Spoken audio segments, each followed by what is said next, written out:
It is a debate time. It's Morbin time. You don't watch enough Rick and Morty. You got caught in the crossfire. We had nothing to do with this. But they. Johnny Cage. No! I made sure to show up 5 minutes late to McDonald's breakfast. Well, as you can see, I'm a big fan of the 3D era of Mortal Kombat. Do you hate Force Snake? Or do you hate fucking SonicHaXD? I have like a love-hate relationship with Scorpion's Revenge. You're just mad that your reptile daddy got killed. No, wait. I have a theory. That's a theory. Hoo-ha, like, take that. Big ass. Like the Dwayne Johnson eyebrow raise. You guys got me stun locked. I'm sad for you all not having anything better to do. Yeah, it is like Don't worry, Sonic. I do hate you. Okay, cool. Making the rules up as you go. Because, Brusk, you are factually wrong. Sexy wig. I'm not wearing a wig. What the fuck? But like, But, oh, fuck, what was I saying? I read some dumb fuck comment in the fucking chat. You guys messed me up. Fuck, you guys got me stun locked. Can you guys hear me? Yeah! And we're on YouTube, guys. Yeah, We're hell on yeah. YouTube. Wave to the fans. I'm sad for you all not having anything better to do. Yeah, I know, right? Oh my god. Lives you must lead. Don't you all just love it when they give us classic skins, but they're not actually the classic skin? They're like a weird changed version. And they're like, here you go. Which ones are you Classic talking Frost, about? but it was Sub-Zero. Oh, well. It's still good, but it's not Frost though. It's just Sub-Zero, but on Frost. Yeah, because that was the one where we got big ass, so yeah. I should probably, that sounds stupid, but yeah. It's so funny that she's a big dumpy. I don't get why they gave her such a big dumpy. Honest to God, I have a theory that they did it because of the meme. That like she kind of bad though. Is that Frost? I have. Oh really? Yeah. You think so? No, I have a theory. That's a theory. Welcome to the Mortal Kombat Legends Scorpion's Revenge debate. Instead of it being a 1v3, it's going to be 2v2. Me and True Underdog do like the movie. Force Snake and Sonic do not like the movie.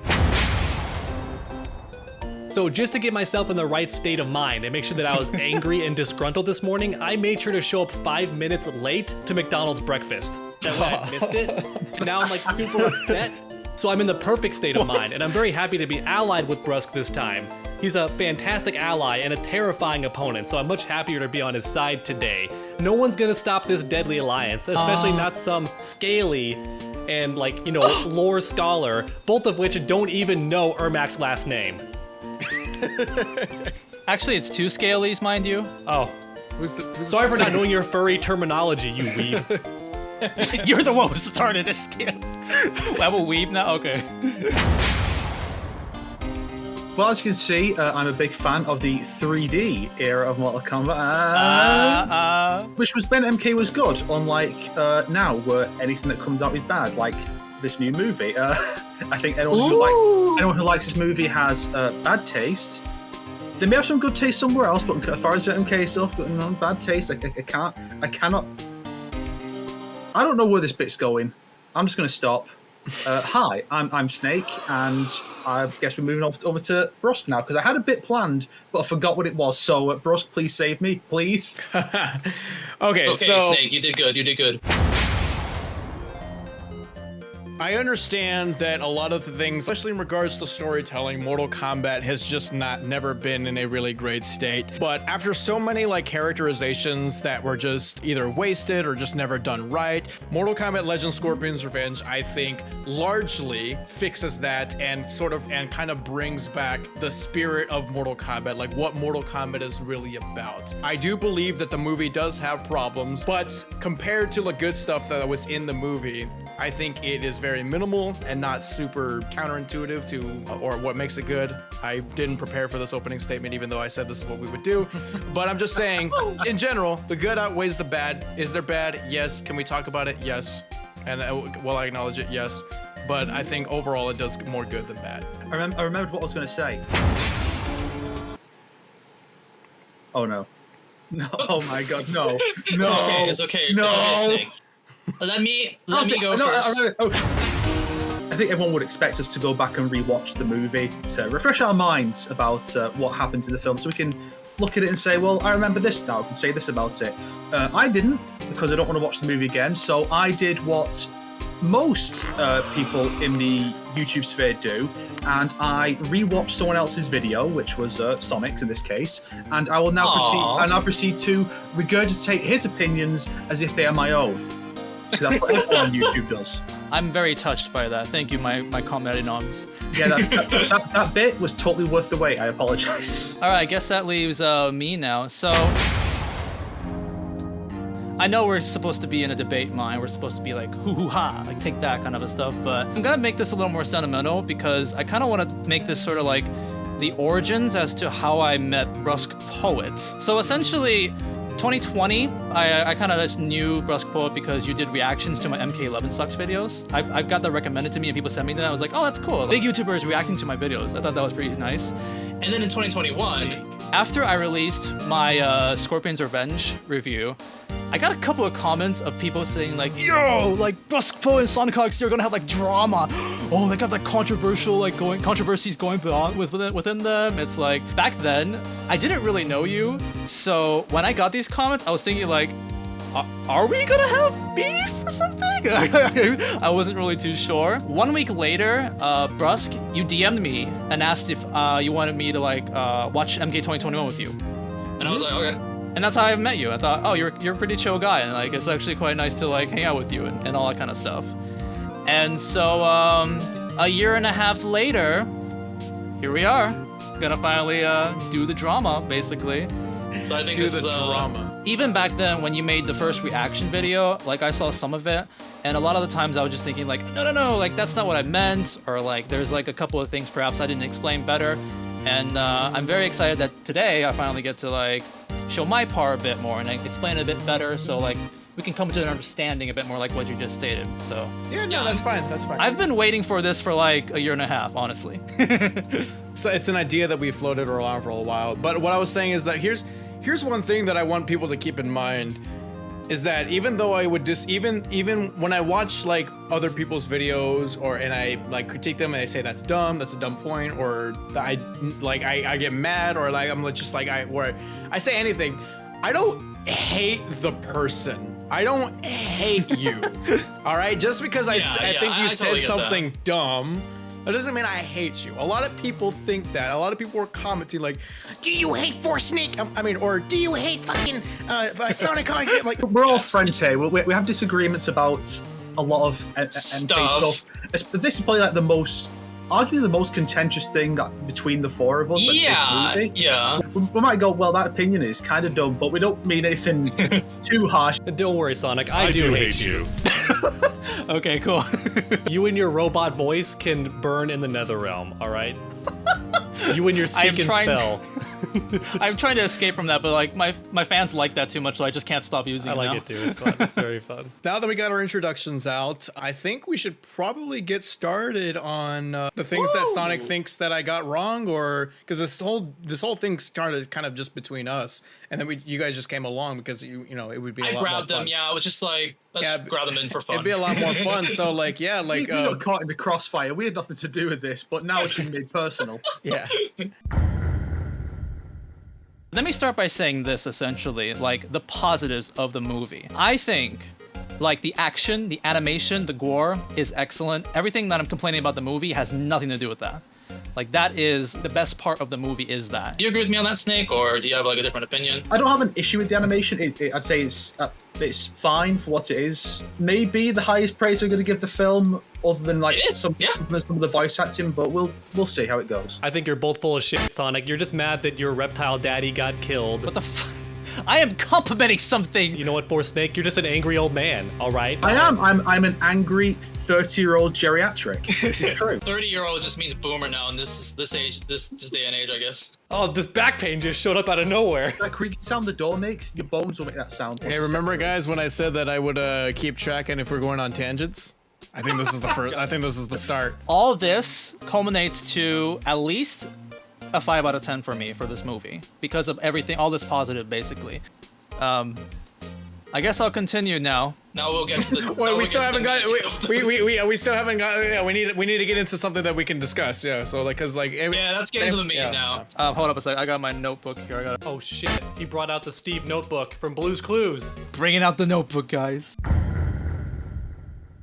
I want to bring up the force field In like the beginning of the tournament, like when Goro was fighting like Jax, there's a little force field around him. When I watched that scene, I was just like, why? Why is there a force field here? It's very much implied that it was a force field to try to like prevent you from like even getting close to the defending champion Mortal Kombat. You run the risk of like somebody going up there and trying to kill the champion like before the tournament even starts, because that was before the tournament started. Every other MK game, I don't think they really needed a force field to like stop people. Even in the 95 movie, it's not like, even when Arlene was getting killed by Goro, it's not like they had to like stop Johnny from ring kind of thing, right? I do like how you both brought up the movies, because now I realized both films have Sonya being like, no, like as the person twice. Yeah, twice.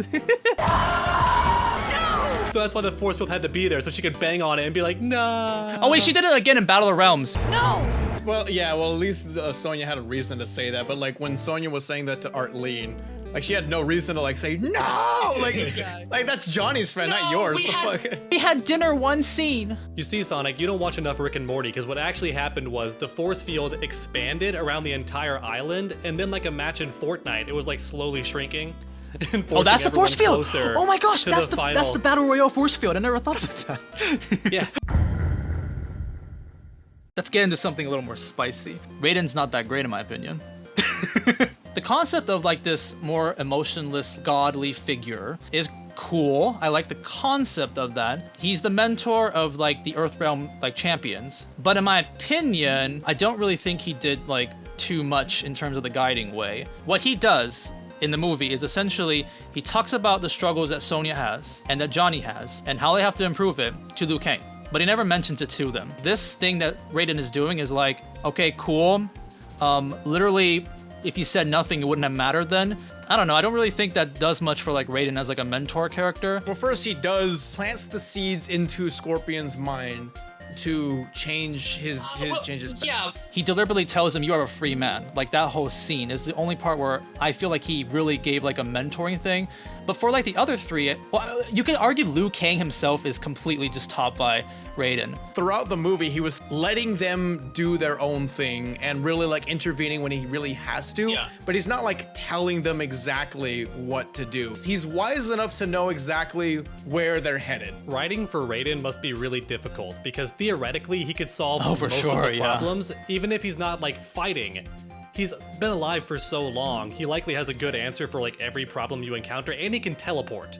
So he could be fucking Navi from Legend of Zelda, where he pops up next to you and goes, listen, I know exactly how to beat this person. That thing you're fighting, a Zetarian, all right? He can turn invisible, he has acid spit. I just feel like Raiden doesn't give much of a mentoring position in this movie. Like if we compare it to say something like Christopher Lambert's Raiden, like throughout that movie, he deliberately is like, okay, you guys have to work on these arcs, or else you're gonna fail in this like tournament. Essentially, it's the same thing. The things that Lambert acknowledges about his warriors is this almost the same thing as Scorpion's revenge. The results are the same. Yeah. The results are the same, and then he's acknowledging the same things. I think it's because in this movie, because he doesn't bring it to those characters directly, while they do ultimately complete their arcs, it's completely without Raiden's interference. But he might feel more like a proper mentor if he brought it up to them himself, like he does with like he did in the 95 movie, to kind of set them on their arcs. So it seemed like the progression is at least partially because of him intervening and saying you need to work on this about yourself. Even though he is still bringing these points up, you can still see where these characters need to go, but he's not helping them, which does seem a little odd because they are his warriors and he's not bringing this up to them. If he feels like they can do it on their own and he himself doesn't need to do it, I don't see why he would go ahead and do it like when he acknowledges that they can do it themselves. Scorpion, on the other hand, he doesn't know because that's not his warrior. So that's why he directly confronts him and talks to him about his journey, who he is as a person, all that kind of stuff. I think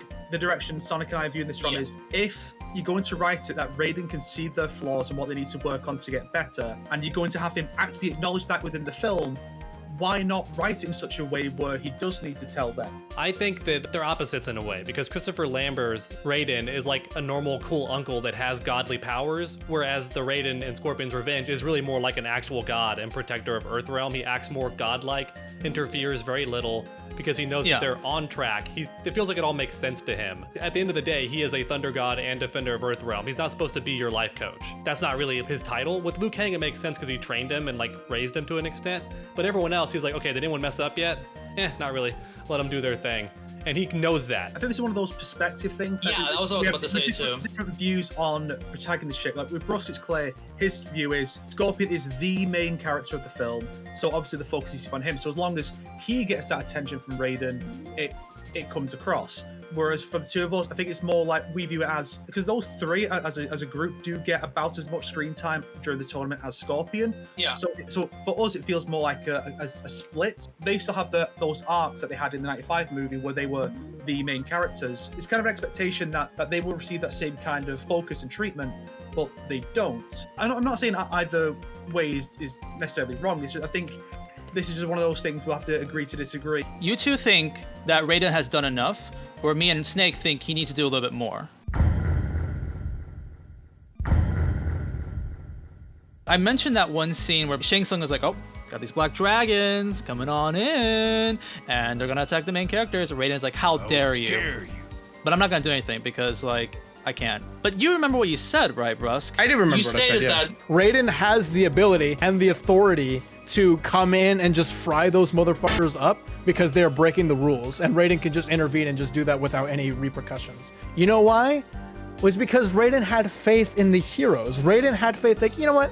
They got this. They got this. The Earthrealm heroes, they can do this. Do you still stand by that? Like, do you stand by that? Yes, because Raiden could have stopped those shirtless guys in the '95 movie when they were attacking the Earthrealm warriors, but he didn't. He was there the entire time, but he didn't do anything.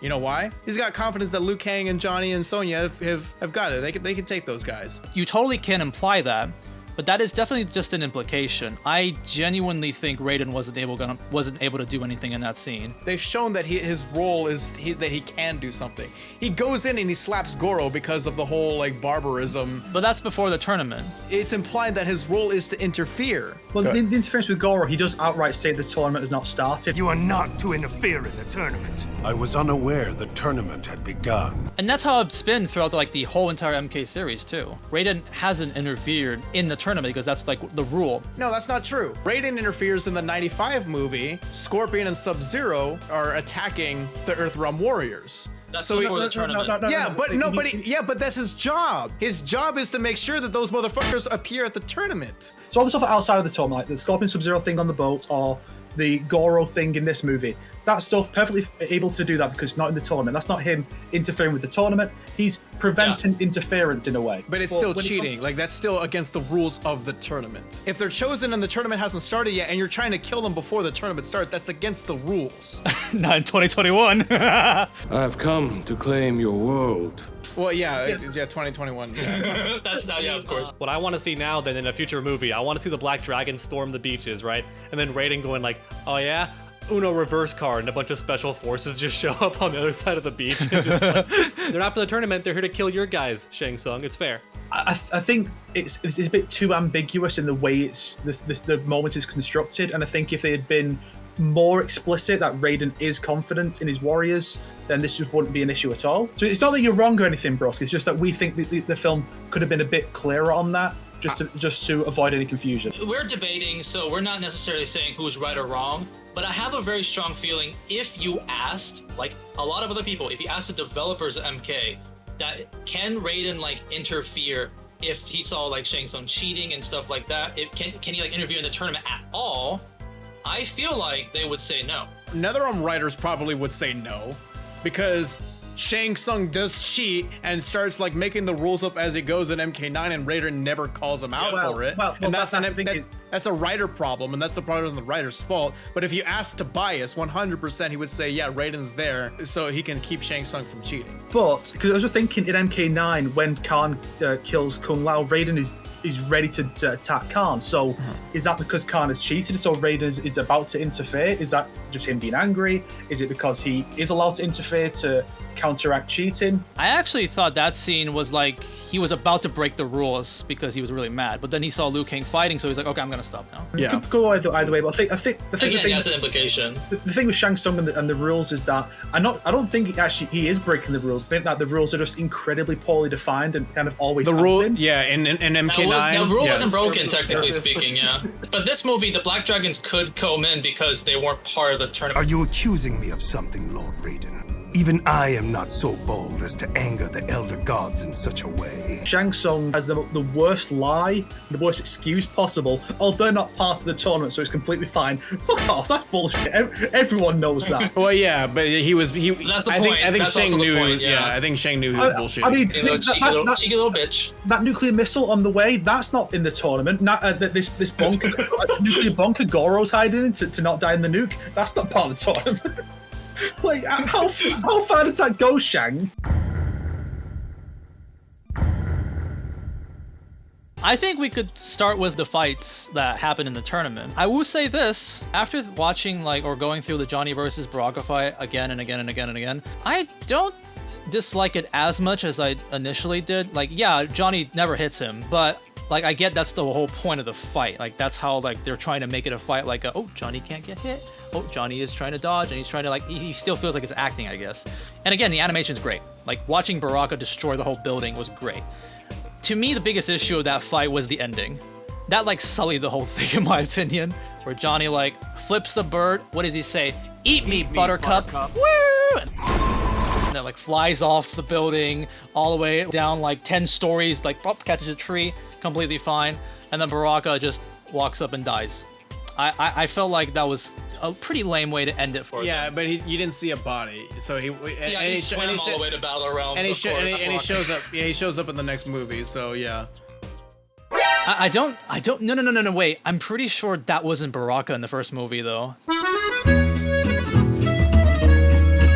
Yeah, the filmmakers did say that it's not Baraka, so the fans wouldn't get pissed off that Baraka died so easily.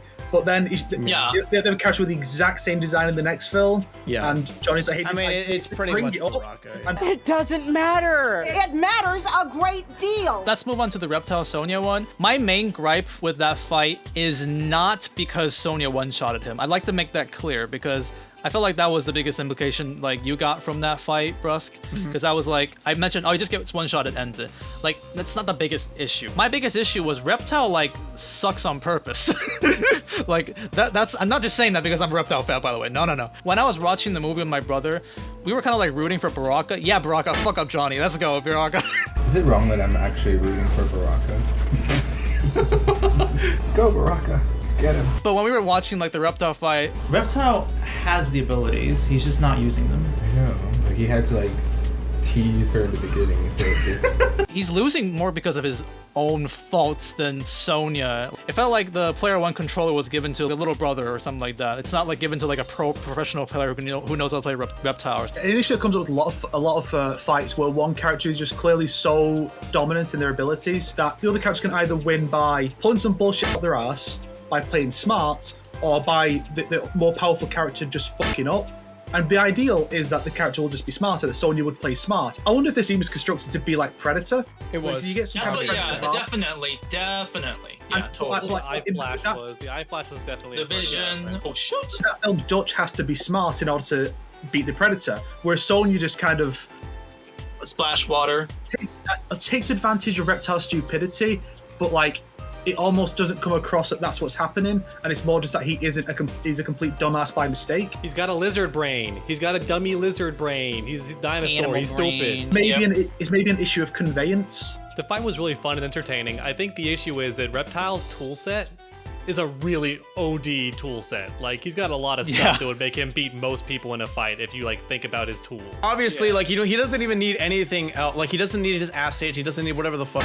He just needs his invisibility to be able to fight. And then once that factor is diminished, that kind of requires the idea that Reptile only has invisibility. But he's also got the acid and stuff like that. And he's also he cuts down an entire tree with one slash. He could cut a tree with a bare hand. He's so incredibly dominant with his tool set Like, it's really weird that he does so poorly against Sonya. I think we at least need a part where Sonya disabled his acid about breaking his jaw or something, just to get that out of his hands so he can't do that. Because that is still one of the most powerful things he could do, just spit acid in the face. But he just doesn't. He almost uses it as more of like an intimidation tactic than an actual weapon. And yeah, but you can say the same thing about like every single fight ever. Like Liu Kang can just throw fireballs like all the time in somebody's face and all that. Like that's not a fight. That's just being stupid. You're Liu Kang is a very honorable monk. Yeah, Liu I Kang know. Won't do that. Yeah, but okay. Our goal is to defend the movie being good, and that scene is an entertaining scene. It's fun to watch, so it wins in that regard. It's a better fight than everything in Battle of Realms. I'll give you that. I completely forgot that he dodged a bullet. He also dodged the bullet. I completely forgot about that. Yeah, it's really strong. Even though that was one of your points in the video, is that and Sonya has gun. Oh yeah, Reptile can dodge bullets. And you put Matrix on the screen. It would have been sick if she went for like a spinning back kick and it barely missed, and she took a tree down too, but like with pure power. That could have been sick to show they're both like even but in different ways. One's sharp. That would have helped. That would have helped. Well, not bringing Reptile down per se, but bringing Sonya up. Bringing Sonya up a little bit, yeah. Well, the scene itself is fine. It's just I think it has a bit of a weak finish. It's a fun fight, but I have my complaints about it. Why don't we talk about Scorpion versus Sub-Zero?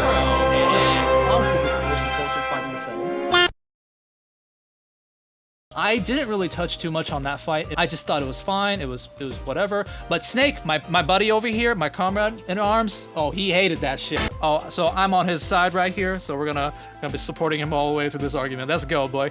Let's go, buddy.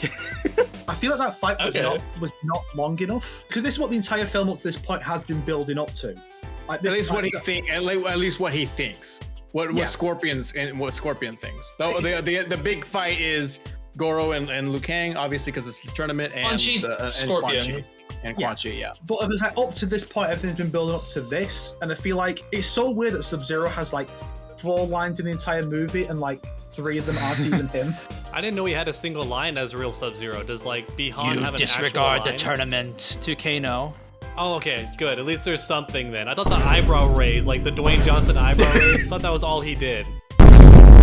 It just feels weird that Sub-Zero gets so little actual screen time and characterization, and like most of what we get of him is not even really him, it's someone else pretending to be him. To me, it just kind of feels like the fight there at the start of the film is longer than this. The impression the fight leaves on me, like this one feels so much shorter. I feel like for this particular fight, it should have been just a bit longer. I feel like it was long enough. I mean, you got a really good fight. Sub-Zero got to use all of his ice powers. You got to use his special moves. Scorpion got to use his special moves. We got a stage fatality at the end. I mean, like it was what, like a 2 minute-ish, 3 minute? 1 minute. It felt long enough. It had a beginning, middle, and end, and all that kind of stuff. So it's not like felt like it was lacking in anything. I don't really felt like I lacked. 30 seconds of Scorpion fighting Sub-Zero, and then 30 seconds of Scorpion bodying Sub-Zero. What you're feeling about the Scorpion versus Sub-Zero fight is how a lot of people felt about the Battle of the Realms tournament part. Battle of the Realms was like extensively short. So like those fights were a lot more. I'm just saying, like that kind of feeling. You wish it was longer. Yeah, sure. You wish they did more of these characters. Okay. Yeah, that's fine. The only part that I'm a bit upset about that definitely should have been in there because it would be true to actual gameplay is when Sub-Zero landed the ice clone on Scorpion, he should have walked up and teabagged for like a solid 2 seconds and then uppercut it. That's what everybody does. Is they land the ice clone and go through.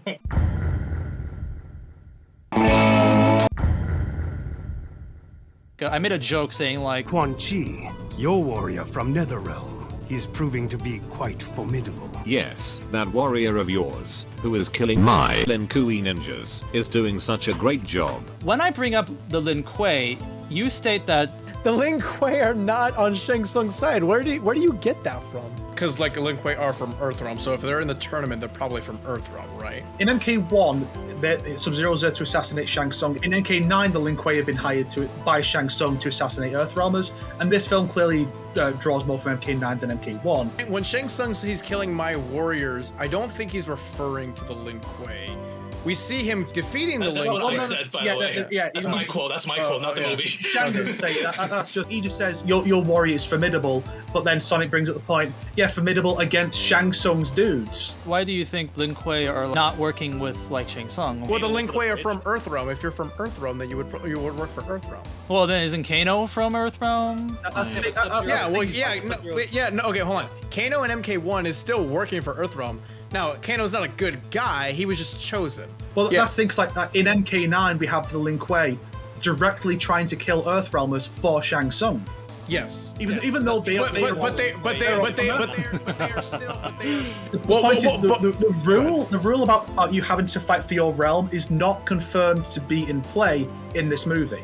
There's no evidence that is the case, and so as far as we know, these two other factions are working directly for Shang Tsung to tip the scales in Outworld's favor. Okay, but we know Sub-Zero's not working with Shang Tsung though, because he totally kicks Kano's butt in the background. Yeah, which is a big implication that the Lin Kuei are not on Shang Tsung's side. For me, the implication is that he is working for Shang Tsung, but he wants to do it in an honorable way, which is kind of like an early hint that he wasn't the one who killed Scorpion's family and clan. Maybe. The ultimate point is, it's kind of weird for Shang to be like, yeah, your guy really is kicking the asses of my guys.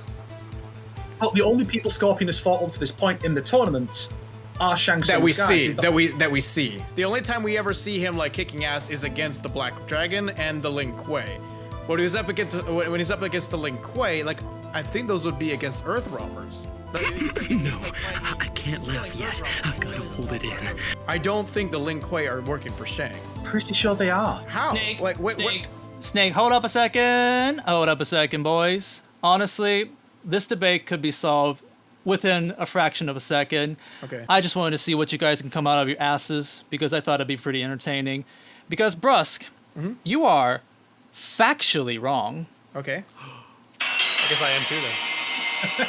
Because, you see, I was playing the long game and I was very interested in seeing what you guys would discuss and come up about these points.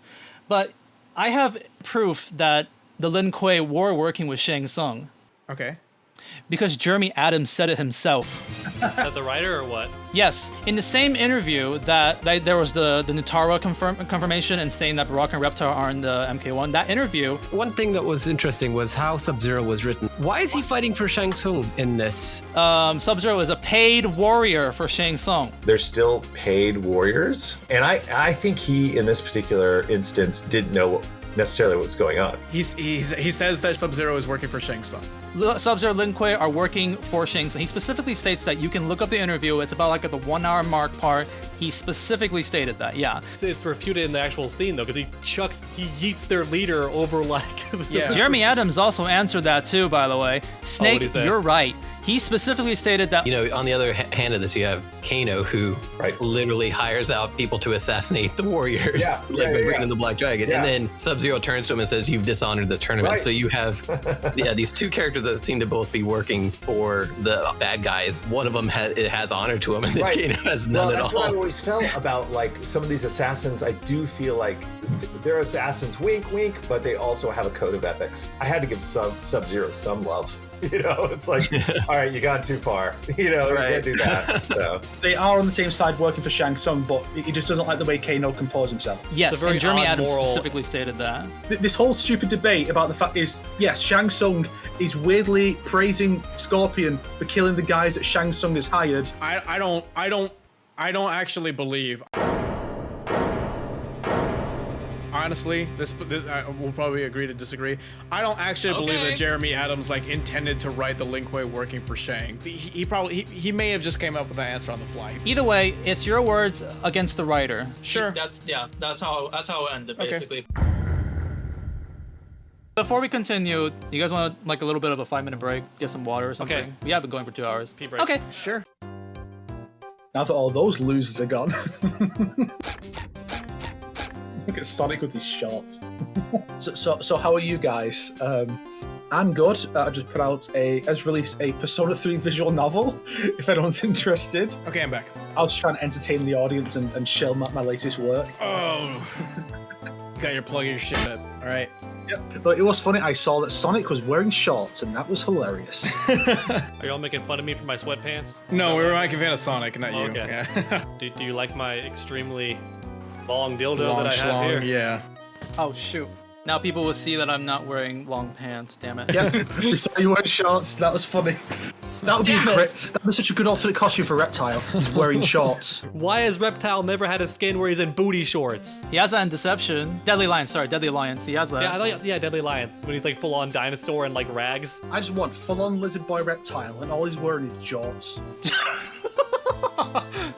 I can commission that. No, just kidding. Lay it on us. What's this closing question, or this big one, the granddaddy Hail Mary atom bomb of questions?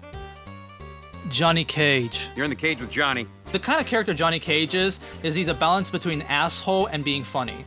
And there's a lot of these type of characters like Tony Stark, Han Solo. I love Johnny Cage in like almost all the other games. But essentially these type of characters, the reason why people love them despite being an asshole is because they're funny.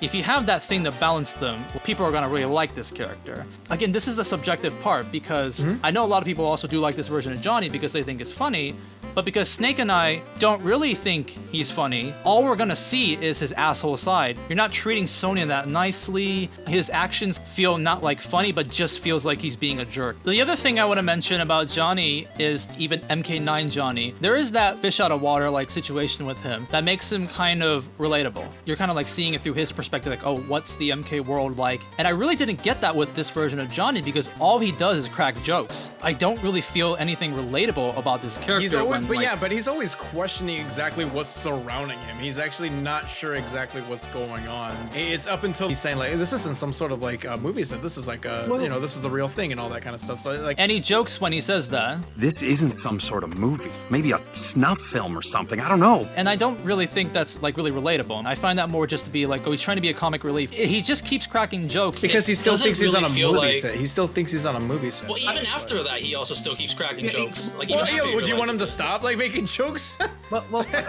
He like Johnny still makes jokes in the '95 movie when he knows that he's in the tournament and stuff like that. Like when he knows the stuff is real. His jokes are a bit less like quippy in the '95 movie and more like. Well, yeah, and then that's just a separate discussion on like which jokes are better and which one was funnier. He often feels more frustrated because like, I feel like in the '95 movie he realizes that he has no idea what's going on, whereas this one he's oblivious to that fact, and so he comes off very stupid. So one of your issues was that he's kind of an asshole in this movie, like, right? In my opinion, with Snake, he's not funny, so that's why we only see him being an asshole. He's also an asshole in the original movie, like the '95, because the very first thing we see him do, or one of the first things we see him do, is assume that Liu Kang is his bag boy because he's Asian. Oh yeah, for sure. That's pretty bad. I think the real issue is that we don't get to see like Johnny Cage be the fighter also, so it's harder to respect him early on because we get to see him like fight Goro and the minions in the other movie and even fight Scorpion. So when he makes jokes or acts a certain way, you still respect that he's a good fighter and he's still like the human guy. They don't let Johnny Cage fight until way later in this movie, so it makes it harder to like respect him whenever he's oblivious or whenever he makes a snide comment. At the end, when Johnny comes and saves Sonya, that whole scene, if you like Johnny in this movie, that big moment, I'm sure people will be like, oh hell yeah, that's my boy Johnny, let's go, here we go, yeah. But I feel like for people who did not like Johnny, like me and Snake, I just felt like, okay, yeah, sure. It wasn't very earned because he's just kind of been an asshole until the very end. I like Sonya because he's cracking my balls, and Liu Kang's like, doesn't make it better. It might have just been more personal to me, but because Johnny is my favorite character, probably in the series at this point, because of how well he was handled in the NetherRealm trilogy. You guys know I have not a ton of nice things to say about the NetherRealm games, but Johnny Cage has always been a delight in these games, and so to see that character taken and from my stance, completely ruined because of the way they mishandled him in this film, it makes it way worse than just a character who got botched. Like I can say, oh, 2021 Nitara, yes, he was handled poorly, but it's not like it was Johnny fucking Cage, the best character. I think the correct way that they did Johnny Cage was Kano in the 2021 movie. Kano is a bad guy who is forced to go with the good guys, and you're supposed to hate his guts in the movie. Yet he's the most lovable character. Why? Because he's an asshole, but he's funny, and he's relatable. I think here's another thing that we need to like talk about, I guess, if you were to talk about the asshole. What are the things that he does makes him seem like he's an asshole? Basically the way he treats Sonya throughout the whole entire movie. Until the end, I guess. Yeah, but like that's sort of like he sort of like does the same thing in the 95 movie, and we don't have a problem. And also, like, if you crack jokes that aren't funny, then that does kind of make you also look like an asshole, in my opinion. I don't know how to respond to that, because it's like some people can find one thing funny, like one comedian funny, and the other person because comedy is subjective. It's a different opinion, yeah. But I mean, like, I don't really see the opinion, difference in terms of like the way he like acts as an asshole compared to like the other things that he's, you know, been in. Well, for me, there is one other core component of Johnny, not just that his kind of assholish tendencies or the quips, it's his potential for maturity. In MK9, we do start to see that by the end of his chapter, when he clearly starts to change his attitude around Sonya. The potential for maturity, which is one of the reasons why Johnny's so great in the NetherRealm games, is he does mature over the course of that story. Whereas in this, the Legends version, he feels like he never changes. He feels like he's the same character from start to end, rather than his asshole essentially being the starting point that he will mature from to become a more well-rounded and respectable hero. You can maybe argue that it's partly down to he's scared of being kicked in the balls again. Yeah, maybe. Because you kind of browbeat him into it. But that's the only reason why he's doing it. He doesn't want to get his balls crushed. Or he does want to keep getting his balls crushed, so yeah, because he said he liked it. Doesn't make it any better. At the end of the day, he still definitely feels like Johnny Cage. It still feels like just Johnny. the lines. He's still Johnny Cage. He might not be your favorite portrayal of Johnny Cage, Fair. but like Brusk was pointing out, a lot of the stuff he does in this movie has either happened in MK9 or in another movie that he's appeared in. He's done similar things. There might be slightly differences, but he still definitely is Johnny Cage. He may not have this big change by the end, but I would argue that's a lot of characters in the Mortal Kombat films that start and end the same. In the 95 movie, he was clearly meant to be one of the three main characters, whereas in this movie, he's more of like the funny side character that has like that one moment. I disagree with that. I think Johnny is one of the main characters. He stands out more than the other two, in my opinion. We kind of agreed before. It is also partly down to a difference of how we view the main character. I feel like we can't even really debate it because it's an opinion kind of thing. Yeah, I like it more when it's like a fact thing. This is probably the most subjective thing in this entire debate so far, but I'll just say this. It's not that the portrayal of Johnny is wrong in this. Like, it is all based in traits he already has. It's just, I feel like they kind of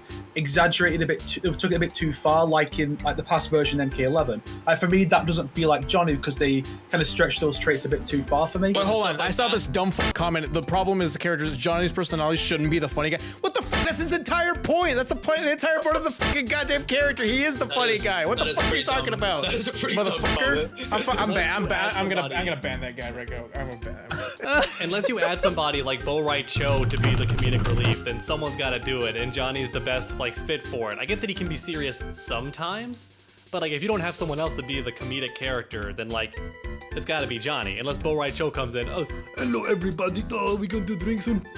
Just farts or something, you know, and that's like, we all love Wright Cho. He's so funny. But essentially, I was saying is like, I know the majority of people like Johnny in this movie. I'm pretty certain from seeing all the reviews. But after I released my video, I also did see a lot of people agreeing with me about Johnny.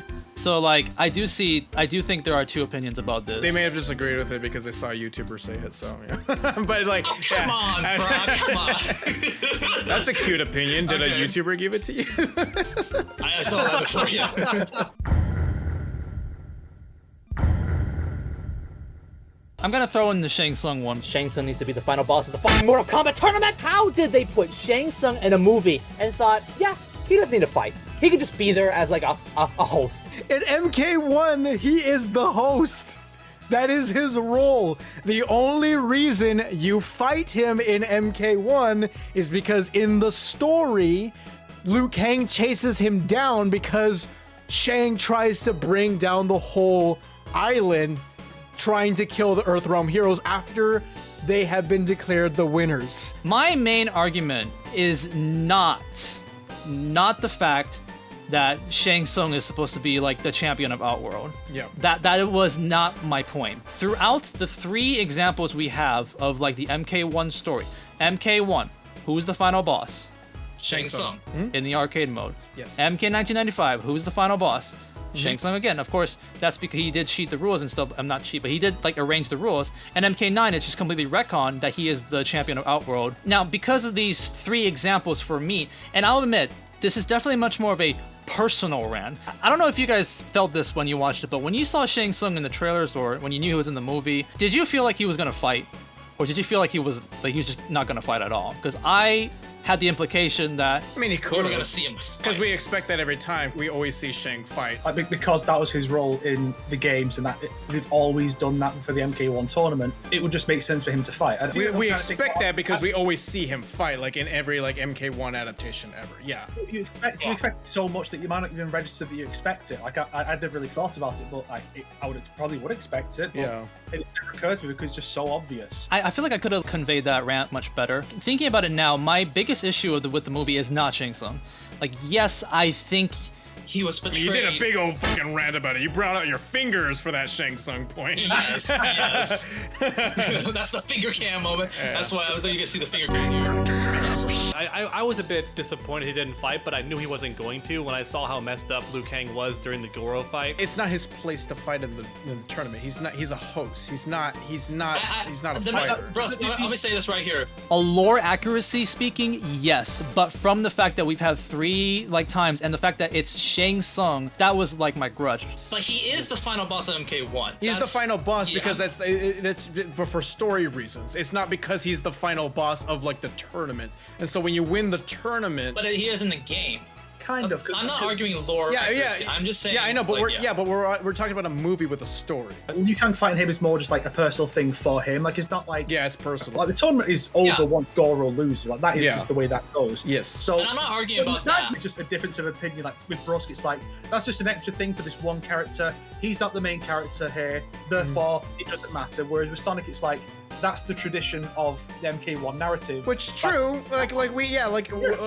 For me, it's just I see Shang Tsung, I want to see him fight. That's how I'm kind of arguing. Can I see a complaint of like why Shang Tsung didn't fight in this one? Yeah, can I understand that? Yeah, sure. But like it's not his place to. He doesn't really need to. In hindsight, I prefer it this way because for the first time, like the final fight wasn't Shang Tsung. It was actually like Quan Chi this time, and I like that. I think it's an interesting way to end it. And like BruskPoet brought up, who's the main character, right? It's Scorpion. So the final fight should be him and his rival. So that would be Quan Chi. There are certain sacrifices you have to make when the title of your movie is Scorpion's Revenge. Retrospectively speaking, that part is more personal. Because like when I did my finger cam ranting about Raiden in the 2021 movie, people were like, yeah, fuck Raiden. Yeah, that guy's shit. But when I did my rant for Shang Tsung, definitely I felt like more people would be like, yeah, Sonic's mad about Shang Tsung.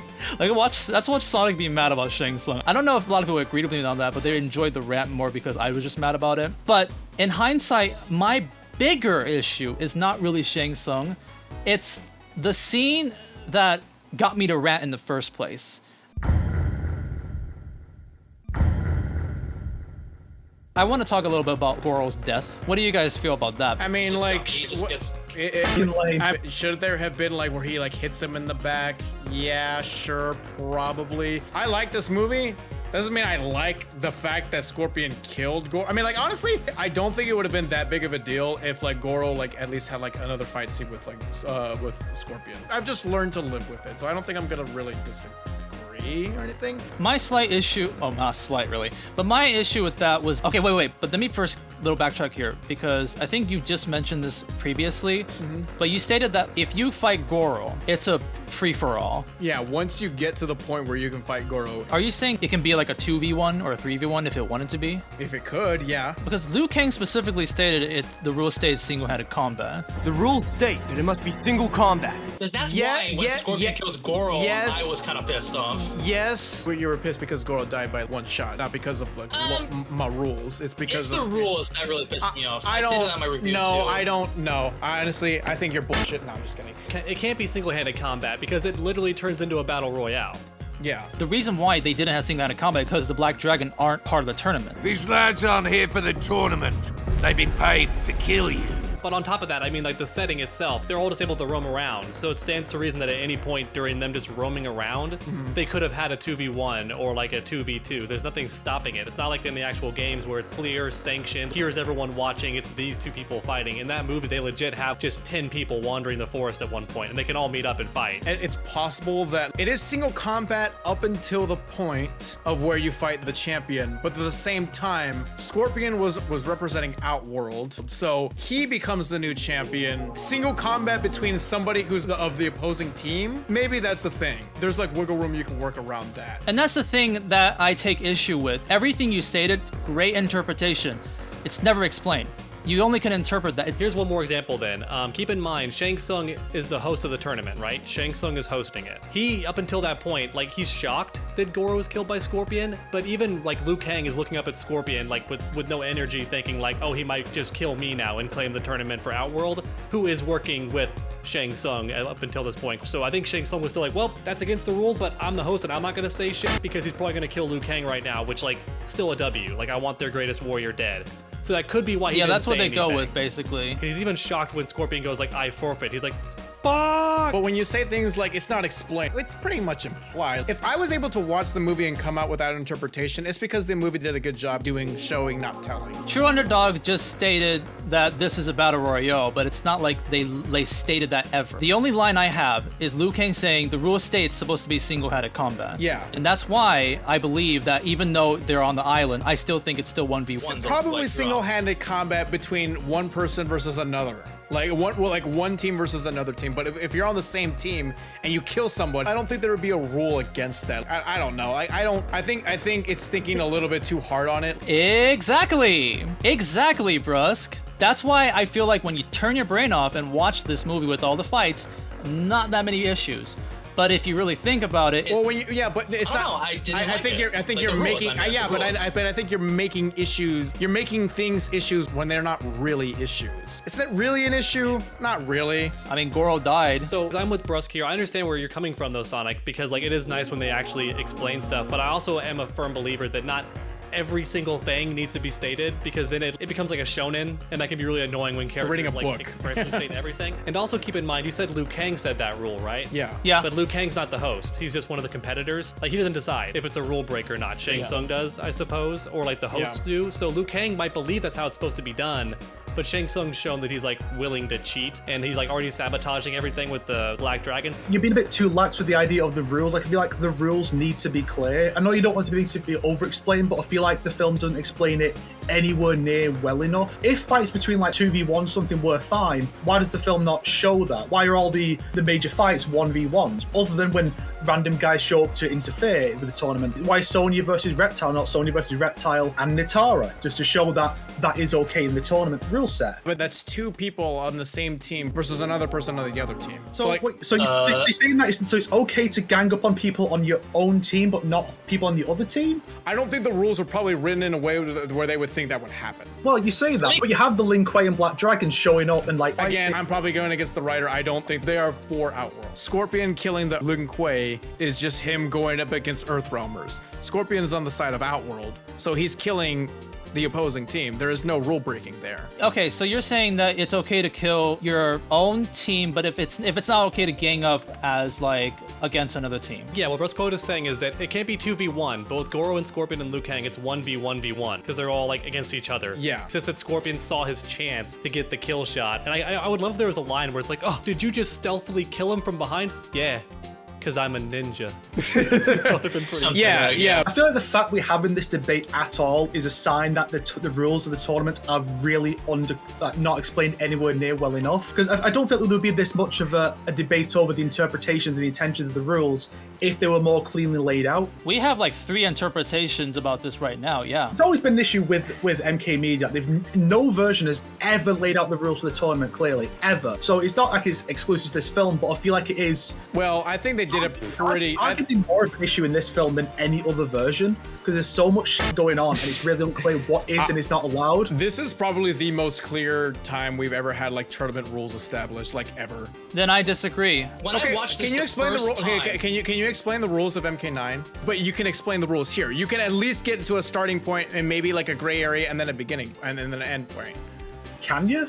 Yes. You can also with MK9, honestly. It's like a tournament. You fight till you get all the way to the top. Sure, Shang Tsung bullshits his way a lot. MK9, Shang just picks fights for each realm and says fight each other. He's making the rules up. He's making the rules up as he goes, though. It's never explained whether or not Earth Roamers do Earth Roamers fight each other. There are people who fight twice, even though they fucking lose. I could have sworn this happened in MK9. Yeah, Cyrex does. Cyrex lost to Scorpion, but he still fights again. Yeah, so like, how do you explain that? The loser bracket. Yeah, that's what I thought too. I thought it was a bracket too. Brusk, I agree. MK9, lame. That stuff is pretty bad. I still prefer Shang Tsung calling the shots than just whatever the fuck the tournament's Making going on. the rules up as you go is just not a proper way to. I'm gonna have that hard take. We can agree that that's fucking stupid and dumb, but at least we can understand how things are going. Okay, but how do you not understand? And Scorpion's viewers are like, hey, you're all sent in the battle royale. It's a battle royale. It's a battle royale. Whoever gets to Goro gets to Goro. And all that kind of stuff. Rules of single combat. Well, they never stated it's a battle royale. I mean, yeah, it is like set up. It is so played out like a battle royale. The Goro fight, it's just. You get to the final boss, yeah. Whoever gets there, you determine whether or not you get killed by Goro or you kill Goro yourself. You're the champion. But if it's a battle royale, then why doesn't Liu Kang say it's one-on-one fights? Because I really don't buy into the idea that he's missing form. It's a battle royale, so you're up there, and then there's one person who fights another, and then boom, it's a single combat. Like nobody else can fight you. Like everybody else can surround you and all that kind of stuff, but you're not fighting them. So then why is Scorpion able to interfere in the Liu Kang versus Goro fight? Because he's not on the same side. It's one-on-one, like what Underdog was saying. I will say that, like, for my main statement, it looks like Shang Tsung, or like the rules are never clearly stated in most of the things. It's not You kinda explicit. get the idea, but then they also break them every now and then. Like MK9 is like, it's more of an actual tournament in the sense that Shang Tsung usually has to be present for it to be an actual match. Like, he has to be there to see it. He's also the one that says, okay, a challenge. Like, a challenge! Like, let's go, this counts as one of the fights. But he also decides, like, out of nowhere, hey, by the way, 2v1 right now. I agree, it could have been explained way better, but I'm just saying it's a sin that, like, most of the stories kind of share. All I know about Mortal Kombat, to me, my perspective, is that in Mortal Kombat, they're risking their lives. That's like rule number one, is that it's a fight to the death unless your opponent chooses to spare you, which they can. Yeah. Rule number two is that whichever realm's person is the last one standing and like defeats Goro is the winner. And that's like, it's usually in a bracket form, but those two main rules are still there. It's not really an issue of this is different from the others or this is bad and the others are fine. It's a case of we just don't think the rules in this specific version, like ignoring everything else. Imagine this is the only Mortal Kombat thing ever. We just don't think the rules are very clearly defined for what is and is not allowed. And I think that's where we differ with opinions. Brusk and you think it's defined and it's good, and me and Snake just don't think so. Well, don't you think if like you can watch that movie and you can say, yeah, that makes sense if I watched the movie and that's how it was? Don't you think it's not that big of an issue? That's the thing, Brusk. I would like to say, when the first time I watched this movie with my brother, when Quan Chi's just fighting with Scorpion, I just started like ranting and saying like, this is the shittest tournament rules I've ever seen. You rigged the tournament. That's unfair. They're all gonna get executed now. Outworld won. Great job, idiot. This is like the worst Mortal Kombat tournament in history. Every rule has been broken, and like nobody cares about single fighting and whatnot. Yeah. It's like, this is the worst tournament ever. Like the first time I watched it, I've already let's just have Goro die and then Shang Tsung get betrayed so we can have Scorpion kill Quan Chi. I was like kind of done with it basically because we had to do all that just to lead up to the Scorpion versus Quan Chi fight. I didn't like it. I didn't like that. So we have a bit of an issue here. Normally, I would show points from both sides of the debate. However, Team Light stated so many counterpoints that it started to kind of contradict itself. Let me explain. Here is the full list of things that Team Light stated in this argument. Well, that's insane. Let me help trim this down a bit. While True Underdog did make the point about Liu Kang maybe being wrong about the rules of Mortal Kombat, it did seem like eventually they started to defend their point by taking Liu Kang's single combat statement into mind. So I think it's safe to assume that they did eventually believe in what Liu Kang stated. So we can cut some of these stuff out. And fortunately, I did ask Team Light's opinion about this, and they did give an answer. They stated that they're going with the it's fine to gang up on your own teammate explanation. So when Scorpion killed Goro, it's fine because they were on the same side. Now normally you'd think you wouldn't want to kill your teammates, but since it's not stated in the rules, that could be a loophole as to why Scorpion can just kill Goro. With that in mind, here are both statements. So hopefully that helps clarify the situation. Let me hurry up and get to like my biggest issue, basically. Where the big one. This is the big final boss. Okay, this is the big final boss. Yeah, it kind of links to like the Shang Tsung and even the rules. Is the choice scene. I want to bring in two perspectives as to how I'm looking at this scene. Oh crap, my microphone. I want to bring in La La Land. It's a fan fiction territory. Maybe it's how I thought about watching it the first time. And then I want to talk about what actually happened. When Scorpion walked in and when he says, I don't care about the tournament, I just want Quan Chi, Shang Tsung says, okay, I'll give you two choices then. Kill Liu Kang and I'll give you Quan Chi. Now the alternate option here, in my opinion, would be if you don't kill Liu Kang, I'm gonna kill you. That was how I felt like it could have went. There was like a threat established for this choice scenario. Okay, Scorpion, do you want to choose your own selfish desires of revenge and getting Quan Chi, or do you want to save Earthrealm and like face the consequences for that action too? But that's not what happened. What happened is Shang Tsung saying, kill Liu Kang, I'll give you Quan Chi, and if you yield, I'm fucked. And that seems very lame. Shang Tsung's like, ho, if you kill Liu Kang, I'll give you this ice cream. If you don't, you get two. What you gotta pick? I want the two ice cream. No! Fuck! No! Fuck! I didn't watch that movie. I can't think that at all. Yeah, I don't think you and I were ever worried about it, but Liu Kang was, because Liu Kang doesn't know much of anything about Scorpion except that he looks freaky because he's an undead like corpse walking around. Well, if he killed Liu Kang, then that means Outworld would have won. Yeah, but that doesn't matter for Scorpion. That's not his like main motive. Yeah, but like you also should be rooting for Liu Kang too, right? Just because it's this isn't really Liu Kang anymore. This is about Scorpion. Yeah, but the choice part. Yeah, but you also don't want the bad guys to win, right? You don't want Shang Tsung to win in the movie. The reason why I really dislike that choice part, especially for Scorpion, is that's a very pivotal moment for his arc. Throughout the movie, he's struggling between getting revenge or doing the right thing, which is saving the world.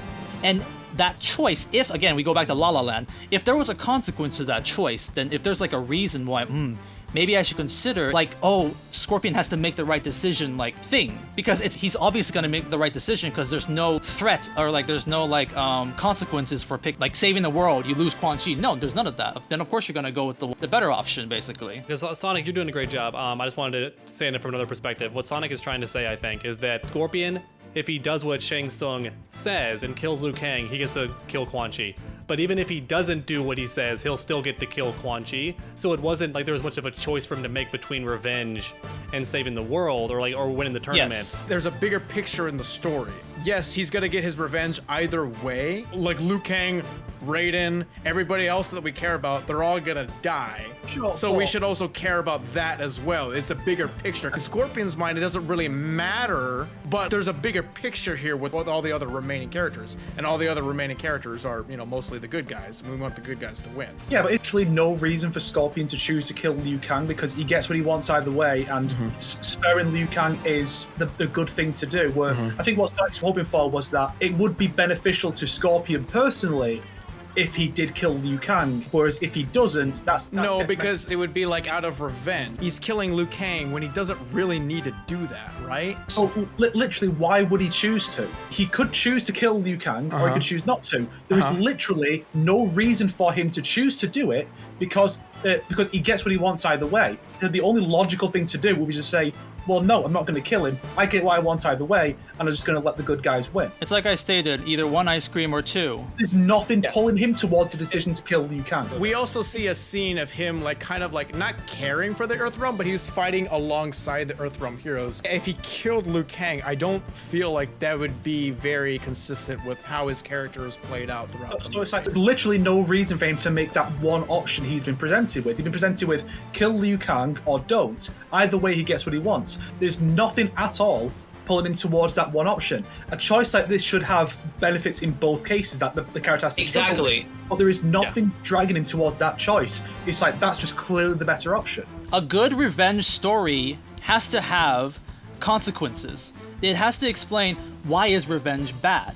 And throughout this whole movie, other than Bihan, yes, we know that killing that was wrong and that was bad. That's the only thing that you need. But I would argue saying that was more important for Scorpion's character is like a choice at the end there, but there wasn't. He's presented as this huge dilemma that Scorpion needed to work his way through, like to kill Liu Kang in order to get revenge, or not kill him, and in theory, not get revenge if he doesn't kill him. But he gets revenge either way. I get what y'all want. Y'all want it to be like a plot arc, like payoff, where like Scorpion has been wanting one thing this whole time, but decided I'm gonna go against my desire, which is to get revenge in order to save Earth. That's what y'all want. That's how it would normally be. I think it actually was though meant to be instead of that.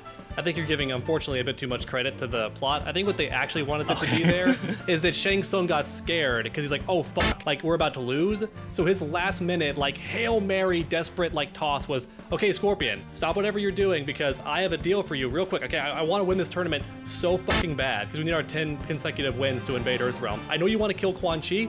Here he is. Okay, just let us win this tournament. Like you win it for Outworld and then you can have Quan Chi. I think it was like a Hail Mary. I don't think it was meant to be some big moral dilemma. I think it was Shang Tsung being an asshat. It might have been that as well, but at the same time, Scorpion already learned that he killed an innocent man out of revenge. His revenge would have been blinded again. Nothing would have changed if he killed Liu Kang. So I feel like him not killing Liu Kang probably means that he's learned something. I think it's just weak because of the choice is very pathetic. If there was more stake to it, then it would have been more, for Scorpion's arc. It might have been pathetic because it might have been like a pathetic Hail Mary pass, like what True Underdog was saying. But now I'm just talking about Scorpion's like characteristic for that. Yeah, I know, but that was the choice given. And I didn't like it. Yeah, no, I agree. It could have been better. It could have been a cool payoff. Honestly, they're almost doing like that funny moral good story thing where the hero makes a choice and they get to have what they want anyway because they made the right choice. And they did that, but in a weird dark kind of way because it's Scorpion. That's but yeah, it's not. I feel like we've all adequately made our points clear. I think we can at least understand each other's perspectives a bit more, which ultimately is kind of the ultimate objective of this whole thing, right? Yeah, sure. Yeah, exactly. Each other, clarify some things that we may not have conveyed that well in the past. Like this movie should have tried to convey things a little better. I think that's done pretty good jobs with this. Good point to wrap up. Unless anyone's got any one last quick thing to mention, perhaps.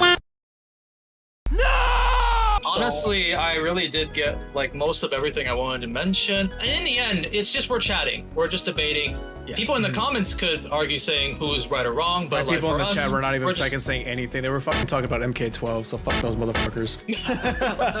I have like a love-hate relationship with Scorpion's Revenge. I actually slowly like this movie as time goes on.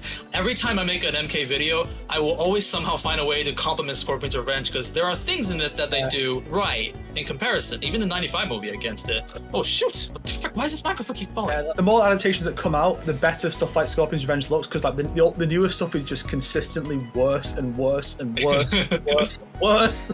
How? Yeah. How does this get worse every time? I'm not saying 5 out of 10. That's not average. Below average. That's it's average. Not below average. I still think like it still has its good moments. And sometimes I will even doubt myself, being like, you know what? There's some pretty good stuff. Oh my gosh, there's some pretty good stuff in the movie. Like, why do I hate?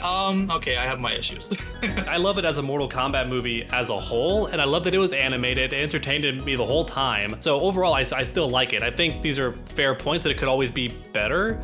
But there's a lot of movies where I feel that way. Because see, I watch a lot of animated movies, especially with DC. They keep pumping out so many animated movies, and sometimes they're winners, sometimes they're losers. And compared to a lot of those films, I do like Scorpion's Revenge. Yeah, like, I was gonna say that. Fair enough. Yeah. And that's why I got so excited when I first watched it, because you showed that clip of me like infamously being like, oh my god, you guys, I think it's a 9 out of 10. I do think it's a good movie still. I pretty much stand by that. Maybe it's like an 8 now or an 8.5. But the reason I was so excited is because I was kind of hoping, I don't know why I thought this would happen, but I was kind of hoping the WB would do the same trend with Mortal Kombat, and we would start getting like yearly Mortal Kombat movies, and they'd be like hit or miss, but still like I get a new movie like every year. Like with DC, they've had so many Batman films come out that I legit don't know which ones I've seen and which ones I haven't. Like one's called Son of Batman, one's called Batman vs. Robin, one's called like Batman and Robin. I'm like, I don't know which one of these fucking animated films that I've seen or not, because they're all just similar Is it plot. new Super Sons movie? That's basically just the Teen Titans Justice League one again. Scorpion's Revenge gave me that hope in my head, so I liked it even more, because I was like, yes, can I have a movie on this level, or possibly better, every year or 2 years? That'd be so sick. And I was really looking forward to it, because that'd be awesome. There's so much lore. Open 2022 provides us with a new one. I think this movie was great. I think it did more good things than bad. I tried to understand Sonic's points as much as I could. I still think he's interpreting things wrong, but there's nothing more that I can say. There's nothing more that I can say. I mean, I can't. There's just nothing that I can do. This is probably on par with the 95 movie. If you want to introduce a friend to Mortal Kombat, I would show them the 95 movie and this movie. Scorpion's Revenge improves on the flaws of the 95 movie, while the 95 movie improves on the flaws of Scorpion's Revenge. They kind of go hand in hand. These are the two golden childs of Mortal Kombat in my view. And yes, for everybody else who thinks otherwise. I'll be honest, by the way, I would like recommend my dad the 95 movie, and I would recommend like my anime friends this movie. I genuinely think they would like this movie with what it provides and stuff. But yeah. My dad would not like my dad's like too gory for him, I guess. I wouldn't recommend that. What about you, cool hair dude dog? He already said his own. So I just want to point it out because I like that hair. That hairstyle is pretty cool. There are genuinely things I do like about this movie. I still think it's just a 5 out of 10 for me. Okay, I can live with a 5 out of 10. I'd say that the film is fine. I don't care for it, but I don't hate it the way I do the MK stuff that's come out since. I'd say it's probably the best MK thing to come out since at least MKX, maybe further back. And I think Brusk's idea of introduce someone to the 95 movie and this, perfectly fine, perfectly reasonable. It can show like different sides, like one's a bit more, leads more into the campy, fun side of MK, one more into the dark and violent. Gory. True MK is somewhere in between, and it's a bit of both at the same time. You can certainly do a lot worse to introduce someone to MK, like 2021. Annihilation. Legacy. Maybe the TV series. There's a lot of bad MK out there, especially since Warner Bros. Took over the franchise. This is one of the better things, admittedly. There we go. 3 hours of discussion. That is it. I love you all. If any of you made it the whole way through, you get a good noodle star. Guys, you want to talk about MK12? Oh my gosh, guys. Guys, let's talk about the roster of the next game. Gotta bring Cole Young into the roster, guys. You say that, but he is more likely to show up than any 3D era character not named Quan Chi or Kenki. You know, probably, yeah. I hope at least it's a guest character. Oh, yeah, he takes one of the guest slots. He takes a guest slot? Okay, you know what? Fine. I'll take that. So the game has 3 guest characters from movies. They are Cole Young, Art Lean, and then it's like some dumb bullshit no one cares about. Yeah, and then the rest we actually get. Yeah, and then we actually get MK characters. Okay, yeah, I'm down for that. A Mortal Kombat game with Mortal Kombat characters. I never showed what's in my background here because I have like the Guilmon and the reptile model. I also have like this right here. This is my copy of Scorpion's Revenge on like the DVD. I used like a gag saying like I own like a legit copy of MK vs DC on it basically. By the way, this thing was a scam. Didn't have the movie of Scorpion's Revenge? It's like the Blu-ray of Scorpion's Revenge, and then I open it up. Here's the funniest thing: I don't own a Blu-ray, so I had to go to like my friends, play it on a PS4, and it's like can't register. Okay, go to my neighbor's house a Blu-ray, can't register. It's like literally there isn't even a video file in it. Like I completely scammed about that, which kind of pissed me off. But either way, I still got like a cover for it. And that's why he hates Scorpion's Revenge. The true motive, the true origins for it. The true motive was that you just never even got to watch in the first place. I can't be too angry at Scorpion's Revenge because part of the reason you and I are friends is because you were told that I did a good Raiden impression, and then you asked me to do a bit for your Scorpion's Revenge video. Oh my gosh, that was literally the first interaction I had with you. Yeah. That's one of the reasons why it's so fun to do those skits, because it's kind of one of the cornerstones of our friendship. Well, thank you, Scorpion's Revenge. Yeah. I'm a content mule for you. I hope you're happy. I make your content. All right, Brusk, we will not leave you. We will not leave you alone. Oh, we'll yeah. leave you alone. Oh, good afternoon for Brusk and good evening to Snake. So see you guys later. All right, you guys, see ya. I'm gonna head out. Hey guys, what is up? SonicHaXD here, and thank you all so much for watching this edited down highlight of a 4-hour podcast. I personally think the discussion we had was a lot more fruitful compared to the one we did last year about Battle of the Realms. In that video, we kind of just spouted out a bunch of things we wanted to say, whereas in this video, I felt like we did get our points across and we could clearly see the different opinions that we have. I feel like there might have been some points that we didn't come across too clearly, or even we weren't even too sure what we were saying as the discussion went on. But in the end, we did get what we wanted to say out there. At least I felt like I did. So the rest of it is just up to you guys. You guys are the judge. Whose side did you agree with and whose side did you disagree with? Let me know in the comment section. I'm very interested. With that being said though, please be mindful and respectful in the comment section. Again, we're just friends having a fun time chatting. We're not trying to start some sort of debate, war, drama between us. So please don't be rude and dismissive in the comment section. Let's have a loving discussion about who's fucking stupid. I'd like to thank BruskPoet. Thank you for inviting us onto the podcast for this debate. And thank you to Tronadog and the Force Snake for joining us. Again, I literally pulled you guys here because I thought it would have been a lot more fun. And I feel like there was a lot of highlights that Tronadog did to make this a lot more of a funny discussion. And I really want to thank you, the Force Snake, because there were so many points where I tried to come across, but either I was too nervous or I kept stuttering. And we were literally sharing the same brain cells because you were conveying exactly what I was trying to. Literally, you carried me in this debate, and thank you so much. And hopefully we can all come back together and maybe do another debate discussion about another certain legend film that came out. Wink, wink. On a serious note though, for the next project I am going to be doing is the Sucks video on Snowblind, so probably not gonna hear much about me for the next 2 to 3 months. But I do have one last surprise video that I plan to release during the end of October, so look forward to that. If you made it this far, holy crap, I love you so much. Thank you for watching this whole thing. I actually did put a lot of effort into trying to make this highlight entertaining, and hope you are having a nice, wonderful day. And I'll see you guys next time. Bye-bye!